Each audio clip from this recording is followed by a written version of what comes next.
আজকের বিষয় হচ্ছে সুনির্দিষ্ট পূর্তিকার আইন, অর্থাৎ সুনির্দিষ্ট পূর্তিকার আইনের আসন্ন বার কাউন্সিল এমসিকিউর যে সমস্ত এমসিকিউ থাকতে পারে ওগুলো নিয়ে আলোচনা।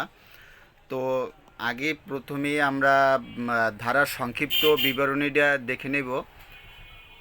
যেমন 1877 সালের 7ই ফেব্রুয়ারি উত্থাপন হয়, ইহা 1877 সালের 1 মে কার্যকর হয়। 1877 সালের 1 নং আইন সর্বশেষ সংশোধন 2004 সালে সালের 27 নং আইন দ্বারা সর্বশেষ সংশোধন করে 21-এর ক সংযোজন করা হয়। মোট ধারা হচ্ছে 57টি। এ হচ্ছে প্রতিকারমূলক বা তথ্যগত আইন। সুনির্দিষ্ট প্রতিকার আইন ক্ষতিপূরণ ও দণ্ডমূলক প্রতিকার মঞ্জুর করে না।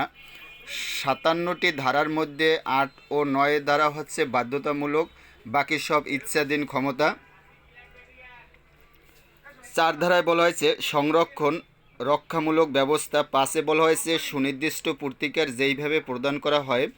6 ধারায় বলা হয়েছে নিরোধক প্রতিকার। 7 ধারায় বলা হয়েছে দণ্ডমূলক আইন কার্যকরী করিবার জন্য কোনো প্রতিকার মঞ্জুর করা যায় না। 8 ধারায় বলা হয়েছে সুনির্দিষ্ট স্থাবর সম্পত্তির দখল পুনরুদ্ধার। 9 ধারায় বলা হয়েছে স্থাবর সম্পত্তির দখলচ্যুত ব্যক্তি কর্তৃক দখল পুনরুদ্ধারের জন্য মোকদ্দমা।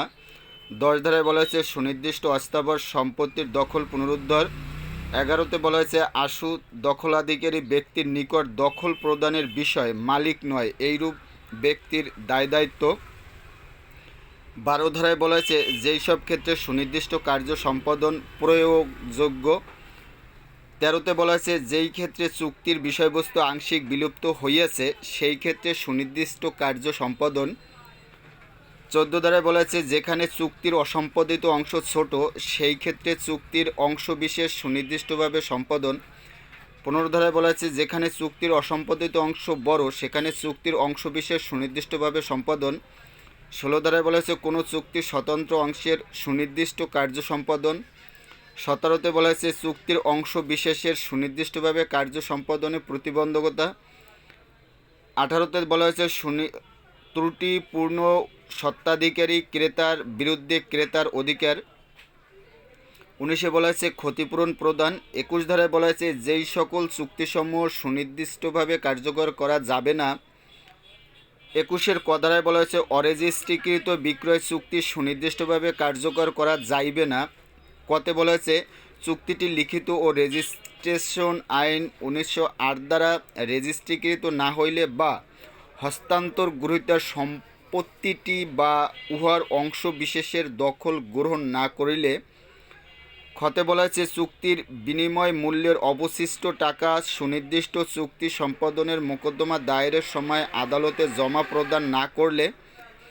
22 ধারায় বলা হয়েছে সুনির্দিষ্ট কার্য সম্পাদনের ডিক্রি প্রদানে আদালতের ইচ্ছাধীন ক্ষমতা। 31 ধারায় বলা হয়েছে দলিল সংশোধন। 35 ধারায় বলা হয়েছে চুক্তি বাতিল।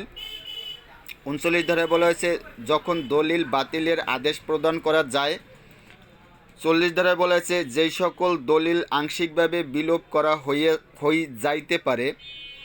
41 ধারায় বলা হয়েছে যেই পক্ষের জন্য দলিল বিলুপ্ত করা হইয়াছে সেই পক্ষের নিকট হইতে আদালত কর্তৃক ক্ষতিপূরণ আদায়ের ক্ষমতা সংরক্ষিত আছে।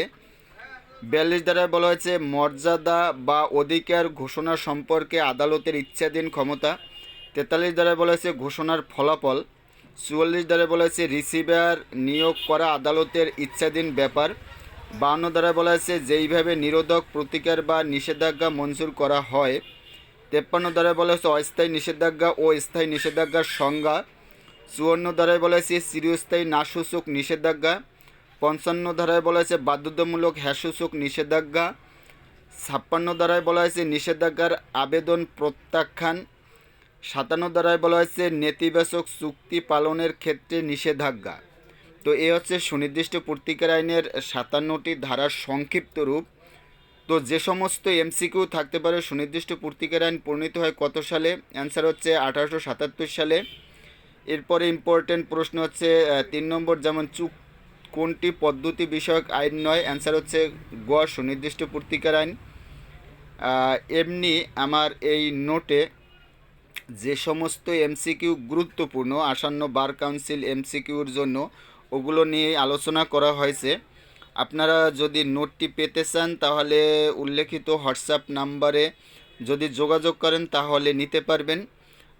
অলরেডি 7টি সাবজেক্টের নোট কমপ্লিট হয়ে গিয়েছে, তো আপনারা ইচ্ছা করলেই এই নোটটি নিতে পারেন। আমার উল্লেখিত হোয়াটসঅ্যাপ নাম্বারে যোগাযোগ করলেই নোটটি নিতে পারবেন আশা রাখছি। যেমন সুনির্দিষ্ট পূর্তিকার আইনের 8 ধারার গুরুত্বপূর্ণ প্রতি বছর বার কাউন্সিল এমসিকিউতে থেকে থাকে, তো এখানে 8 ধারার বিস্তারিত আলোচনা করা হয়েছে। এরপর এর সংস্পর্শে যে সমস্ত এমসিকিউ থাকতে পারে ওগুলো এখানে দেওয়া হয়ে গিয়েছে।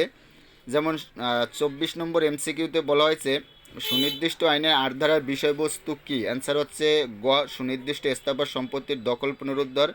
তো এমনি 8 ধারায় প্রতি বছর বার কাউন্সিলে একটি প্রশ্ন থাকবেই, 8-9 মিলিয়ে 2টি প্রশ্ন অবশ্যই বার কাউন্সিলে পেয়ে যাবেন। তো এখানে যে সমস্ত এমসিকিউ 8 ধারায় রয়েছে বা এই 9 ধারার মূল বিষয়বস্তু আছে স্থাবর সম্পত্তির দখল পুনরুদ্ধার। তো এখানেও যতগুলো 9 ধারায় যে সমস্ত বিষয়ে বলা হয়েছে সেই প্রেক্ষিতে 9 ধারায় যে সমস্ত এমসিকিউ থাকতে পারে আসন্ন বার কাউন্সিল ওগুলো দেওয়া হয়েছে। এমনি সকল সাবজেক্টের ধারার সংস্পর্শে এমসিকিউ আমার দেওয়া হয়ে গিয়েছে। আপনারা যদি পেতে চান তাহলে উল্লেখিত হোয়াটসঅ্যাপ নম্বরে নিলে আপনারা এই বার কাউন্সিল পরীক্ষায় পাশ করতে পারবেন বলে আশা রাখছি। তো আজকের এ পর্যন্তই। পরবর্তী ভিডিও দেখবেন সুমন ল একাডেমি। আমার এখানে ইউটিউব পেজ রয়েছে সুমন ল একাডেমি এবং ফেসবুক পেজ চ্যানেল, ফেসবুক পেজে আছে সুমন ল একাডেমি এবং ইউটিউব চ্যানেলও আছে সুমন ল একাডেমি। তো উল্লেখিত হোয়াটসঅ্যাপ নম্বর আমার এটা দেওয়া আছে, আপনারা যদি পেতে চান তাহলে আপনারা নিতে পারেন। তো আজকের এ পর্যন্তই। ভালো থাকুন, সুস্থ থাকুন।